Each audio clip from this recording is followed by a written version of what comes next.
अगर आपका बच्चा बोल नहीं पा रहा है तो घबराइए मत। पहला कदम है उसे समझने में हेल्प करना।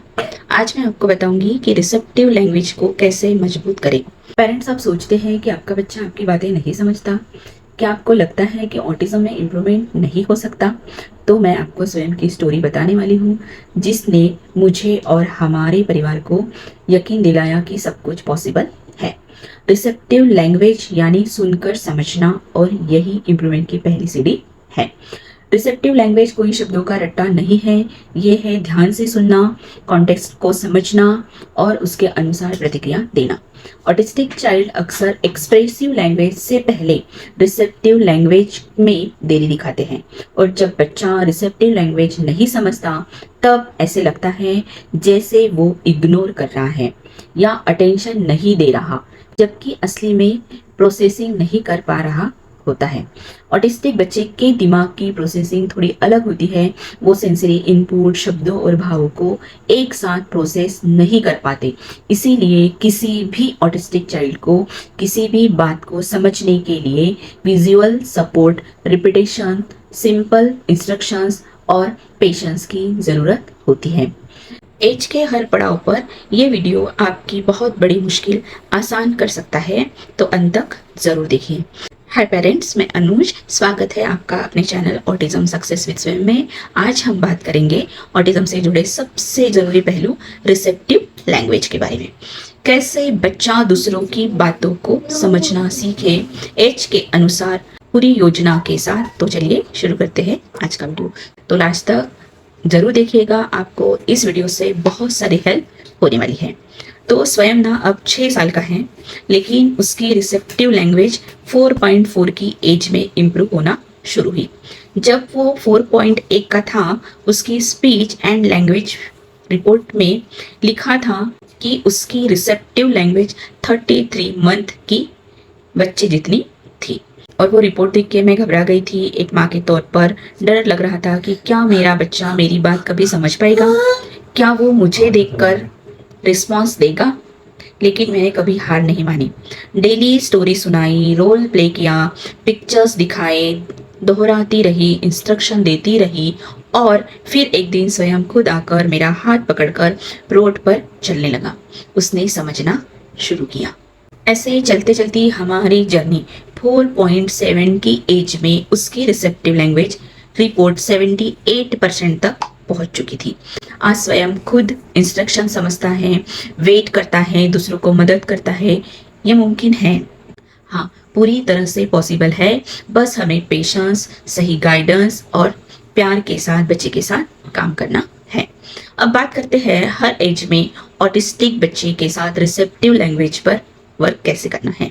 जब बच्चा 2 से 3 साल का होता है, मैं आपको एज वाइज बताऊंगी हर एक साल में किस तरह से काम करना है।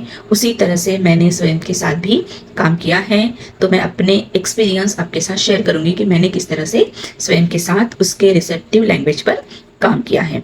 तो 2 से 3 साल के बच्चे को सिंपल कमांड सिखाना है, जैसे कि बॉल दो, आओ, बैठो। जेस्चर के साथ बोलना है, पिक्चर दिखाकर पूछना है ये क्या है। Name, response and eye contact के ऊपर भी हमें इस एज में वर्क करना है। जो भी कुछ मैं बता रही हूँ आप नोट भी कर सकते हैं, और अगर आपका बच्चा वो लेवल पार कर चुका है तो आप उसके आगे की लेवल भी उसके साथ कर सकते हैं। तो 3 से 4 साल के बच्चे को डबल कमांड्स देना है, जैसे बॉटल लाओ, टेबल पर रखो। डेली रूटीन इंस्ट्रक्शन की प्रैक्टिस करानी है। Story telling plus picture pointing and role play भी हमें उसके साथ करना है। साथ साथ पॉइंटिंग एंड चूजिंग, जैसे आपको इनमें से कौन सा चाहिए, इस पर भी हमें काम करना है। 4 से 5 साल के बच्चे को WH क्वेश्चंस, जैसे क्या, कहाँ, कैसे, yes no questions, understanding, sorting games स्वयं के साथ ये सब मैं डेली करती थी। धीरे धीरे वो हर चीज समझने लगा। सोशल स्टोरीज भी मैंने सुनाई है। 4 से 5 साल की एज में बेसिक कॉन्सेप्ट, जैसे कि बड़ा, छोटा, ऊपर, नीचे, आगे, पीछे, ये वाली भी कॉन्सेप्ट क्लियर होनी चाहिए। 5 से 6 साल के बच्चे को कॉम्प्लेक्स इंस्ट्रक्शंस, पहले बैग में पेंसिल रखो, फिर शूज पहनो, इस तरह के आना चाहिए। टाइम बेस्ड लैंग्वेज जैसे कि कल क्या किया, अभी क्या कर रहे हो, ये भी इस एज में आना चाहिए। इमोशंस पहचानना सिखाना है। बच्चे के साथ ऑडिटोरी मेमोरी गेम्स हमें खेलना है। पिक्चर डिस्क्रिप्शन प्रैक्टिस लेनी है कि जैसे कि पिक्चर दिखाया है और उसे डिस्क्राइब करने के लिए हमें बोलना है कि उसे क्या क्या दिख रहा है और उस पिक्चर में उस सिनेरी में क्या हो रहा है, ये हमें बच्चे के साथ करना है। उससे रिसेप्टिव लैंग्वेज डेवलप होने में हेल्प होती है। 6 से 7 साल के बच्चे को प्रॉब्लम सॉल्विंग स्टोरी सुनानी है। अगर ऐसा हो तो क्या करोगे टाइप्स के क्वेश्चन पर हमें काम करना है। ग्रुप एक्टिविटी में टर्न टेकिंग सिखाना है। रीजनिंग डेवलप करना है, जैसे तुम्हें ये क्यों पसंद है। ओपन एंडेड क्वेश्चन भी सिखाने हैं कि आज स्कूल में क्या किया। तो इस तरह का हम 6 से 7 साल के बच्चे के साथ रिसेप्टिव लैंग्वेज पर काम करेंगे। 7 से 8 साल के बच्चे को स्टोरी रिटेलिंग स्किल्स आनी चाहिए। सिक्वेंशनल थिंकिंग जैसे पहले क्या हुआ फिर क्या, ये आना चाहिए। थॉट शेयरिंग जैसे तुम्हारे दिमाग में अभी क्या चल रहा है, तुम अभी क्या सोच रहे हो, इस पर भी हमें वर्क करना है। 8 से 9 साल के बच्चे को एब्स्ट्रैक्ट थिंकिंग जैसे दोस्ती क्या होती है, जोक समझना, कॉमेडी समझना, डिबेट एंड ओपिनियंस, तुमको क्या लगता है, ये इस तरह के आंसर बच्चे को इस एज में आना चाहिए। तो उसके ऊपर हमें काम करना है। टीवी शोज और स्टोरी डिस्कस भी सिखाना है, या हमें उनके साथ ये करना है कि कोई स्टोरी सुनाई है तो अगर इसमें अगर ऐसे होता तो फिर क्या होता, तो उसने क्या करना चाहिए था। तो इस तरह के क्वेश्चनिंग पर हमें इस एज में काम करना है। लेकिन ये मत सोचिए कि हर बच्चा एक ही एज में, जो अभी मैंने एज वाइज आपको बताया है कि 2 से 9 साल तक कौन से एज में क्या क्या चीजें आनी चाहिए, ठीक है। लेकिन ये सब कुछ हर बच्चे को उसी एज में आएगा, सेम प्रोग्रेस रहेगा, ऐसे नहीं होगा। हर बच्चा अलग होता है, तो हर बच्चा अलग होता है। कोई जल्दी समझता है तो कोई देर से, लेकिन इस तरह हमें उस एज में वो करना है। अगर किसी बच्चे का ग्रास्पिंग अच्छा होगा तो वो 3 से 4 साल के एज में 4 से 5 साल की एज की जो बातें होती हैं वो भी हम सिखा सकते हैं। लेकिन ये मत सोचिए कि हर बच्चा एक ही एज में सेम प्रोग्रेस करेगा। हर बच्चा अलग होता है, कोई जल्दी समझता है तो कोई देरी से। इसका मतलब ये नहीं कि इम्प्रूवमेंट नहीं होगा, बस रास्ता थोड़ा लंबा होगा पर मंजिल जरूर मिलेगी। जो बात आज बच्चा नहीं समझ रहा वो कुछ महीने बाद शायद समझने लगेगा।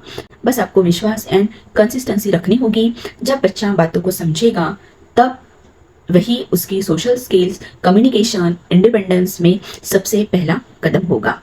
जैसे स्वयं ने 4.4 से समझना स्टार्ट किया था, वैसे आपका बच्चा भी समझेगा। बस उस पर आपको भरोसा रखना है कि जैसे मैंने स्वयं के ऊपर भरोसा रखा, विश्वास रखा कि स्वयं को एक दिन जरूर आएगा, हमारी मेहनत रंग लाएगी। तो थेरेपी करवाते समय या कोई भी थेरेपी पर जब भी आप काम करते हो तो सबसे इम्पोर्टेंट है पेशेंस। जैसे कि मैंने अभी सिखाया तो मेरे बच्चे को अभी जल्दी 10 दिन में आएगा, वो एक्सपेक्टेशन नहीं रखनी है, पेशेंस रखना है। सेकंड, प्यार से काम करना है, ठीक है।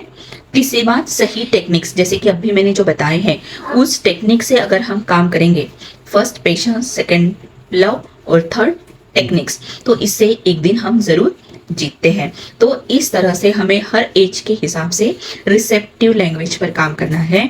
जैसे स्वयं ने 4.4 से समझना शुरू किया वैसे आपका बच्चा भी समझेगा। बस उस पर आपको भरोसा रखना है।